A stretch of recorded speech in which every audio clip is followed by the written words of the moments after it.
গাজীপুর হচ্ছে পুরো বাংলাদেশের হার্ট তথা হৃদয়। গাজীপুর জেলা যদি ঠিক থাকে, ঠিক থাকবে আমার পুরো বাংলাদেশ। গাজীপুর যদি অচল হয়ে যায়, অচল হয়ে যাবে পুরো বাংলাদেশ। এর কারণ হলো বাংলাদেশের অর্থনৈতিক চাকা যেই জেলার মাধ্যমে সবচেয়ে বেশি সচল থাকে তার নাম হচ্ছে গাজীপুর জেলা। গাজীপুরে রয়েছে আমাদের গার্মেন্টস, গাজীপুরে আমাদের রয়েছে বিশাল বড় বড় টেক্সটাইল। গাজীপুরের মানুষ ব্যবসায়ী মানুষ।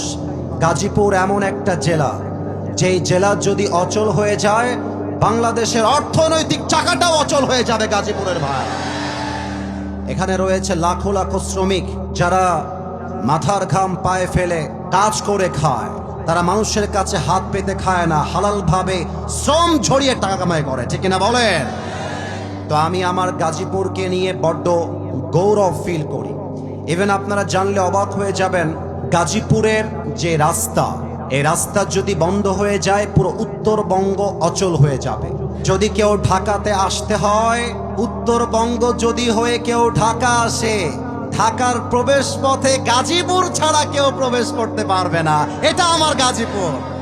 অতএব এটা সেই গাজীপুরের মাটি। সবাইকে আমি আবদার রাখবো, আমরা যেহেতু কাজে কর্মে ভেরি অ্যাক্টিভ, আলোচনা শোনার ক্ষেত্রেও আমাদেরকে হতে হবে ভেরি অ্যাক্টিভ। আমি একটা প্রশ্ন করতে চাই, আমার কথা কি বোঝা যায় নাকি যায় না? আমি আমার চোখ যত দূর যাচ্ছে, if I am not making any mistake, যদি আমার কোনো ভুল না হয়, আমার মনে হচ্ছে আজকের মাহফিলে যত শ্রোতা এসেছে ৯৫ ভাগেরও বেশি আমার কলিজার টুকরা চোখ ভার আজকের মাহফিলে এসেছে। আমি একটা কথা শুরুতে বলতে চাই, যা আমি বলতে চাই নাই, বাট বলতে আজকে বাধ্য হচ্ছি। আমি আশা রাখবো আপনারা হুঙ্কার দিয়ে, সিংহের মতো গর্জন দিয়ে আমার কথা সাধুবাদ জানাবেন। দেখা যাক গাজীপুরবাসীর গলার জোর কত কম এবং কত বেশি।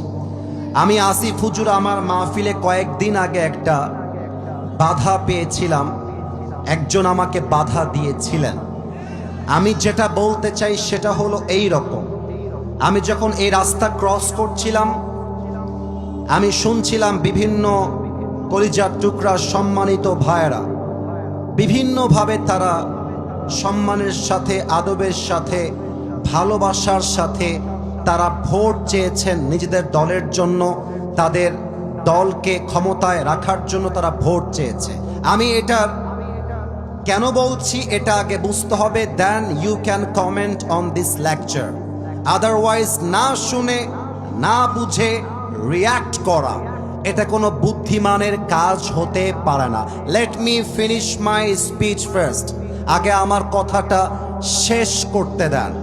আমার প্রশ্ন এই জাতির কাছে, রাজনৈতিক নেতা যদি আমাদের তাফসীর মাহফিলে এসে তার দলের জন্য ভোট চাইতে পারে, আমার প্রশ্ন, আমরা কোরআনের ধারক বাহক, আমরা মাহফিলের আলোচক, আমরা মাহফিলের বক্তা, আমরা যদি আমাদের স্টেজের চেয়ারে বসে বলি আল্লাহর জমিন চলবে আল্লাহর কোরআনের সংবিধান দিয়ে, তবে অনেকের গায়ে জ্বালা শুরু হয়ে যায় কেন?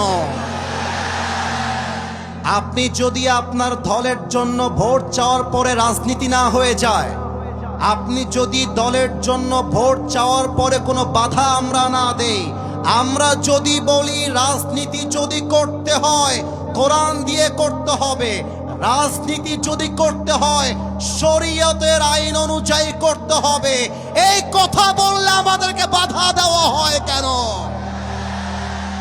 অতএব গাজীপুরের জমিন থেকে স্পষ্ট ভাষায় বলছি, এখানে বিএনপি আছেন, জামাত ইসলাম আছেন, চরমোনাই আছেন, হেফাজত আছেন, কওমি আছেন, আলিয়া আছেন। I respect everyone, I salute everyone from my heart. সবাইকে আমি আমার কলিজার থেকে সম্মান জানাই।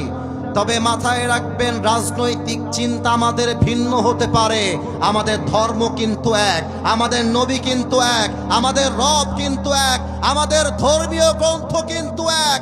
অতএব হাতে হাত রাখেন, বুকে বুক মিলান, আগামীর বাংলাদেশ চলবে আল্লাহর কোরআনের সংবিধান দিয়ে। হাত তুলে বলো সবাই ঠিক কিনা?